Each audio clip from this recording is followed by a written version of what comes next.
बहुत खूब।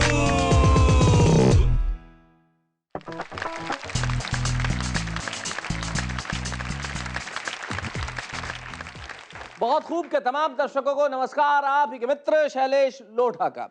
भाई बहुत खूब में कविताएं जो होती है बड़ी अर्थपूर्ण होती हैं। जिंदगी में कई लोग हैं जो बड़ी अर्थपूर्ण बातें करते हैं, लेकिन कई लोग इतने मासूम होते हैं कि अर्थ समझ नहीं पाते। जैसे एक शादीशुदा व्यक्ति रात को अपने घर लौटा, तो जैसे ही लौटा पत्नी सीधी बेडरूम में गई और पलंग पे अंगड़ाई खा के ऐसे लेट गई और फिर अर्थपूर्ण मुस्कुराहट फेंकते हुए बोली, कुछ समझे? वो हाँ बोले, मैं समझ गया, आज तू पलंग पे अकेली सोना चाहती है ना फैल के।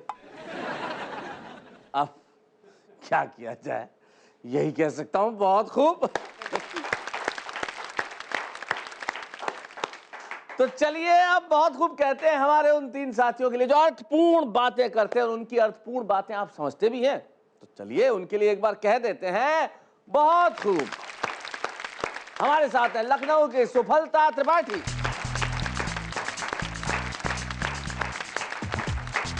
नमस्ते सुफलता जी। नमस्ते शैलेश। कैसी हैं आप? बहुत अच्छे। स्वास्थ्य ठीक है? बहुत बढ़िया। डायबिटीज कैसी है? हुई नहीं? नहीं, अच्छा। चलिए। मतलब कई लोग होते हैं ना, यहीं से सवाल शुरू करते हैं।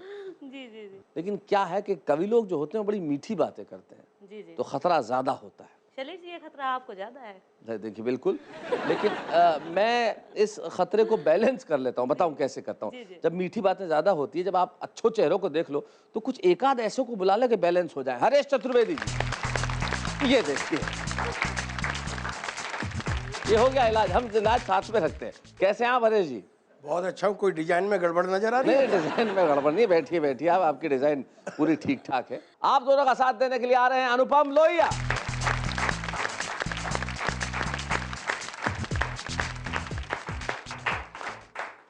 कुछ सीखिए हरेश जी, कुछ सीखिए। ये कवि लग भी रहे हैं। कविता लिखने से कुछ नहीं होता, लगना भी चाहिए आदमी को। हाँ? बिल्कुल लगे हुए कवि हैं। लगे हुए कवि है।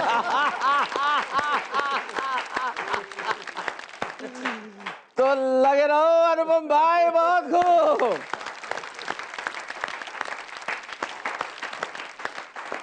तो साथियों, आज आपको कविता सुनाने के लिए हरेश चतुर्वेदी हैं, सुफलता त्रिपाठी और अनुपम लोहिया हैं। अनुपम पहली बार टेलीविजन शो में कविता पढ़ रहे हैं, और जब कोई पहली बार कविता पढ़ते हैं तो मुझे सर्वाधिक खुशी होती है कि हमने देश को एक नया कवि सौंपा। और मेरे ख्याल से बहुत खूब में हमने आज तक, जहाँ तक मैं समझता हूँ, कि लगभग 300 या 400 कवियों को देश को सुनवाया है, जो एक बहुत बड़ी बात है। और आज हम एक नया कवि और आपको सौंप रहे हैं अनुपम लोहिया के रूप में, जो पेशे से वकील हैं। और ये वकालत और कविता, ये कैसे? विधि में व्यवहार का समावेश करता हूँ, कविता का समावेश करता हूँ, न्यायाधीश को सुनाता हूँ, जीतता चला जाता हूँ। रिश्वत चल रही है कोर्ट में? सर ये अच्छा है, हम नवयुवक कवियों के लिए कि न्यायाधीश भी कविता सुनने लग गए। बिल्कुल बिल्कुल। अरे इसलिए जीतते चले जाते होंगे न्यायाधीश कहते को, इससे पहले कि दूसरी सुनाए फैसला तुरंत हो जाता होगा। तो आइए अनुपम लोहिया के लिए जरा हम तालियां बजाइए। अनुपम जी,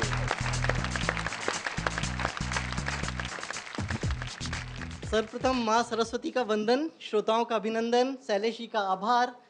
बहुत खूब के इस मंच की जय जयकार के साथ आरंभ करता हूँ अपनी वाणी को, अपनी व्यर्थ कविता को राजनीतिक, वर्तमान राजनीतिक परिवेश के संदर्भ में सुनाएं अनुपम।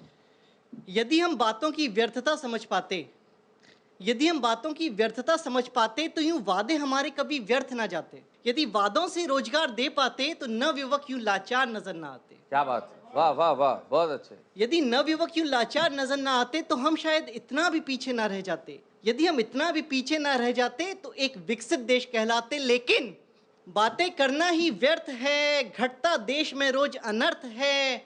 माँ की अस्मत है बेचारी, घोटालों ने बेची सारी। क्या बात, वाह वाह वाह वाह। मंत्री जी कुर्सी पाकर करते नित अपराध। मंत्री जी कुर्सी पाकर करते नित अपराध।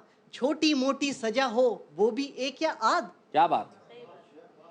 सर पर टोपी पाँव में धोती, भूखी जनता भोज को रोती।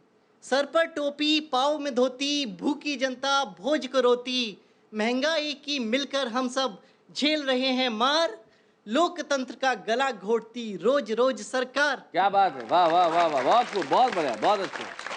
आगे हमारे प्रधानमंत्री जी को समर्पित कुछ पंक्तियां हैं।